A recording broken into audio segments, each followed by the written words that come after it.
이 다음에는 황희연 박사님께서 2000년대 이후 중동 종파 갈등의 촉발 배경에 관해서 설명을 해주시도록 하겠습니다. 황희연 박사님 준비되셨는지요? 예, 네, 그러면 시작해 주시기 바랍니다. 네.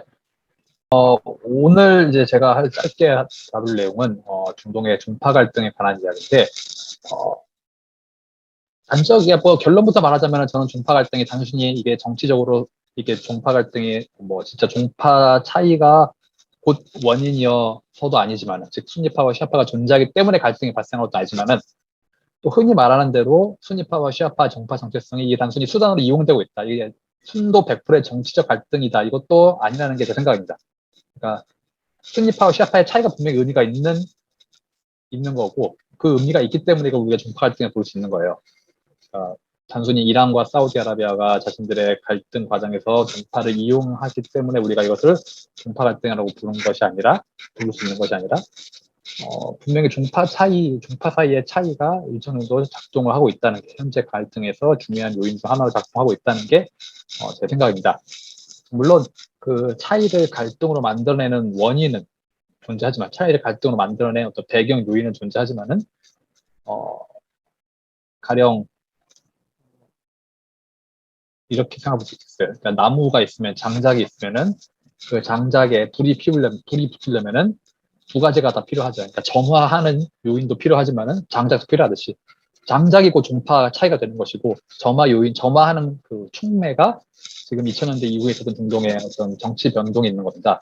그렇기 때문에 저는 종파 갈등이라는 걸 이야기하면서 크게 두 가지 이제 해석이 있는데, 첫째가 일단 뭐 흔히 말하는 대로 종파 사이의 갈등이 1400년간 이어져 왔다. 두 종파가 다르기 때문에 갈등을 해왔다라고 말하는 뭐 근원주의 관점이 있고요. 다른 하나는 이제 흔히 이제 이 근원주의 관점을 반박할 때 제시되는, 종파 갈등은 존재하지 않고 정체성은 다 이용되는 것뿐이다. 정체성, 사실은 이 갈등은 사우디와 이란의 갈등이지 종파 정체성은 그저 수단일 뿐이다라고 보는 그런 도구주의적 시각이 있습니다. 그런데 뭐 근원주의적 관점이야 뭐 많은 비판을 받고 있으니까 사실은 분명하지만, 도구주의적 관점의 가장 큰 문제는 왜 여러 정체성 중에서 하필이면 정파 정체성이 수단으로 이용되는지를 설명하지 못합니다. 뭐 이란과 사우디였으면 아랍 정체성의 차이도 있을 거고, 뭐 신정과 왕정, 공화정과 왕정, 뭐 굳이 이란과 사우디가 돼야 될 이유도 없죠. 그런데 하필이면 그 두 사이의 갈등 맥락에서 종파 차이가 이용되고 있는 이유는 무엇이냐? 또는 뭐 이란과 사우디가 아니더라도 뭐 시리아 내전이라든가 예멘 내전이라든가 이런 상황에서 종파 차이가 어떤 수단으로 이용되게 만드는 배경이 존재한다. 원인이 존재하는 것이고, 어, 두 번째로는 사람들을 실제 갈등으로 이끌어가게 만드는 호소력과 힘을 가진 힘은 어디서 나오느냐? 만약에 정말 정체성이라는 것이 단순한 수단일 뿐이라면은, 그 수단에 동원되어서 사람들이 폭력에 나서게 만드는 것은 무엇이냐? 왜 사람들이 그 정치 지도자의 동원이나 선동에 넘어가서 실제 폭력에 빠져들게 되는 그 계기가 무엇인지에 대해서는 도구주의가 설명하지 못한다는 겁니다.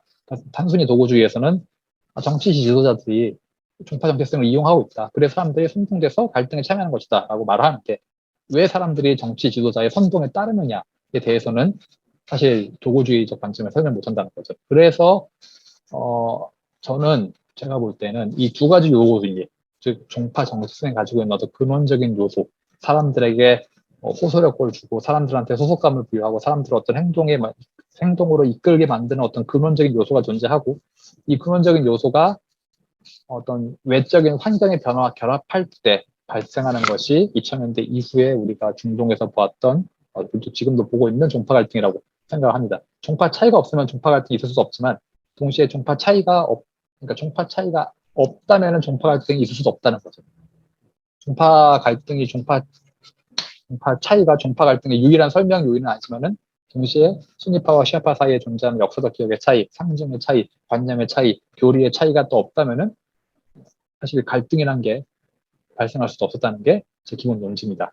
그렇기 때문에 어떤 정치적인 요인, 집단 사이의 불평등한 관계라든지, 또는 집단 사이에 서로 갈등하고 대립해왔던 그런 정치적인 요인도 분명히 존재해야 되지만, 동시에 상대를 타자로 규정하는 상징 체계, 역사적 기업, 단문 체계가 존재하지 않는다면은 사실 종파 정체성이 어떤 갈등의 수단으로서 이용될 수 있는 이용되는 그런 환경이 그런 상황의 조성이 되지 않았을 거라는 게 이제 제 생각입니다. 그러니까 두 가지 요인 모두가 다 존재해야 한다는 거예요.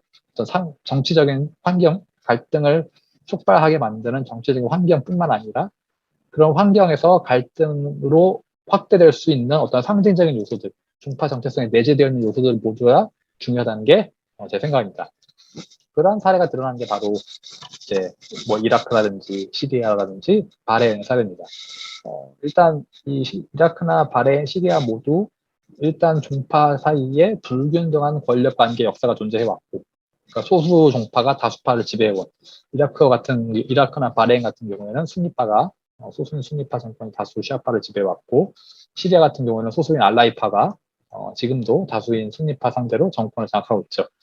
이에 따른 어떤 그 소수 집단과 다수 집단 사이에 어떤 패권이라고 할까요? 또는 국가의 소유권에 대한 경쟁. 누가 이 시리아나 이라크나 바레인을 진정한 소유주냐를 둘러싼 경쟁이 존재하고, 그 피해의식 또는 양측 사이의 국가의 소유권에 대한 그 갈등이 2000년대 이후 드러나면서 우리가 보고 있는 그런 종파 갈등으로서 나타나게 되었다는 것이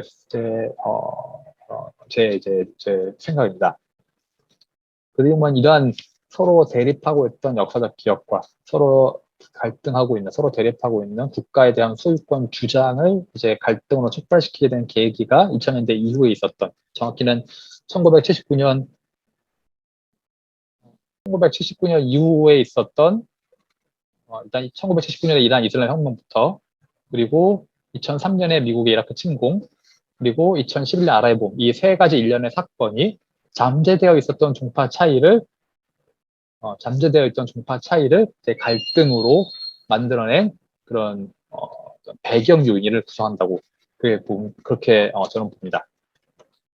그래서 이제 뭐 이라크 같은 경우는 흔히 말하기를 이라크를 이제 오스만 제국의 세 개 주, 바스라, 바그다드, 모술이었던 이 세 개 주를 묶어서 만들어진 인공국가라고 이제 흔히들 이야기를 하는데, 사실 지금 위에 이 그림에서 보이듯이 그 바그다드, 바스라, 모술 세 개 주로 나뉘어 있던 시간은 얼마 되지 않습니다. 오스만 제국 시대에도 이라크는 한 개 주였던 시절도 있었고, 바그다드와 모술이 또는 바그다드와 바스라가 같은 한 주였던 시절도 있었고, 그리고 무엇보다도 20세기 초반부터 19세기 후반과 20세기 초반부터 이라크에 살고 있던 사람들은 자신들을 이라크라는 정체성을 인식하고 있었다는 증거도 꽤 많이 발견됩니다.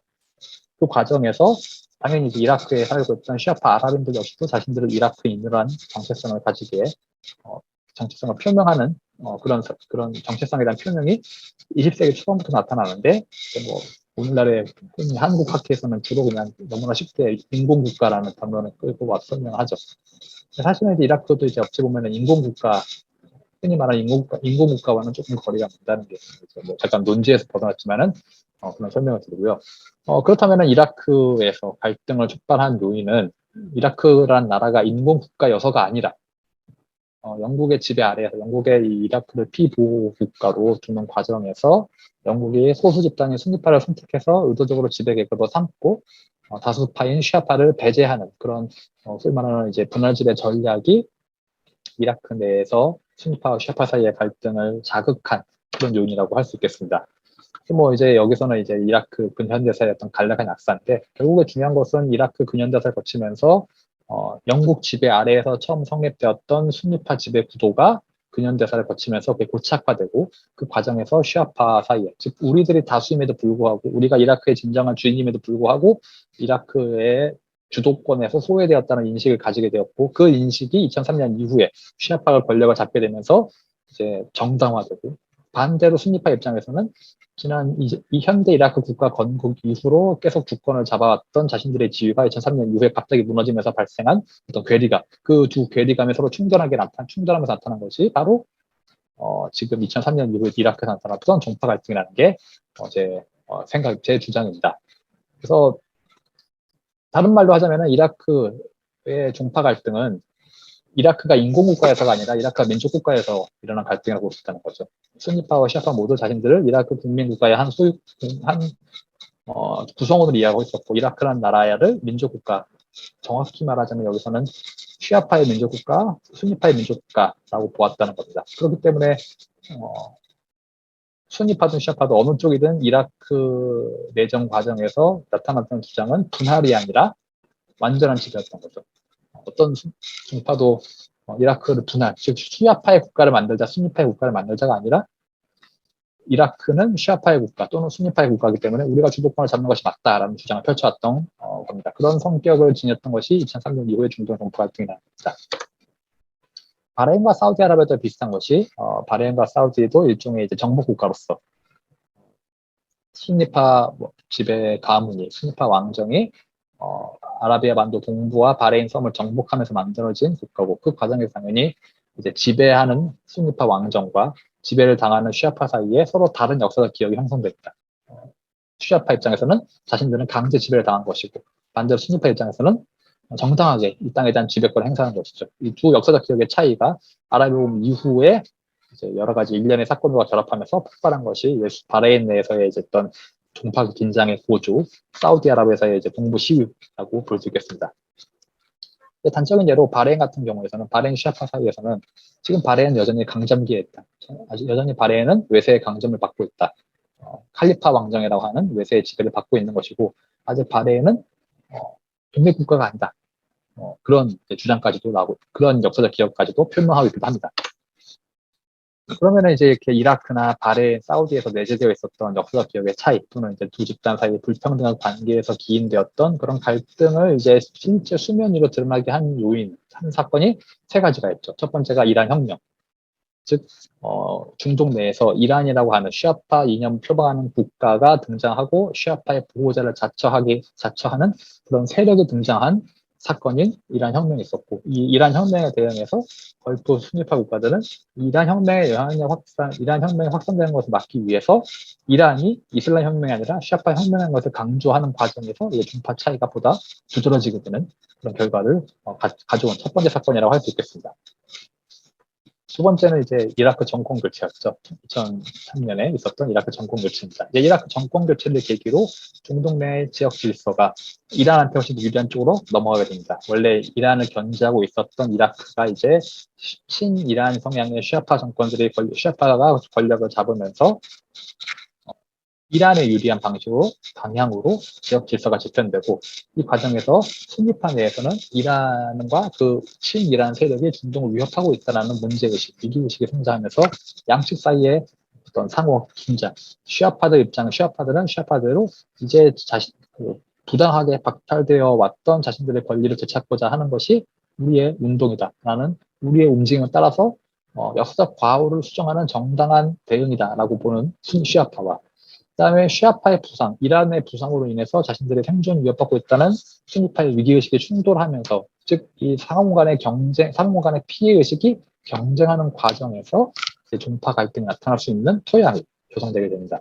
그리고 그러한 것들을 최종적으로 점화시킨 사건이 바로 아랍이봄이었죠. 즉 이란이랑 사우디아라비아가 시리아라든지 예멘이라든지 바레인과 같은 나라에 직접 개입할 수 있는 그런 환경을 조성한 정치적 혼란성을 만드는 것이 아랍의 봄이었고 이 아랍의 봄이라는 어떤 예기치 못한 예상하지 못했던 결과를 가져온 사건이 이라크에 어떤 국한되어 있었다고 볼 수 있는 또는 적어도 다른 국가에서는 표면 위로 드러나지 않았던 종파 간의 긴장을 실제 갈등으로 촉발시킨 그런 결정적인 계기가 되는 사건이라고 볼 수 있겠습니다. 그래서 요약하자면은 20세기부터 누적되어 왔던 그리고 2000년대 후반부터 1970년대부터 나타나왔던 중동 지역의 정치적 변화 그리고 20세기부터 존재해왔던 순니파와 시아파 사이의 불평등한 권력 관계의 역사 그리고 이 아랍 국가에 대한 역사적 기억의 차이 누가 아랍 국가 시리아나 바레인이나 사우디나 이라크의 진정한 국민인가 누가 이 나라의 진정한 국민으로서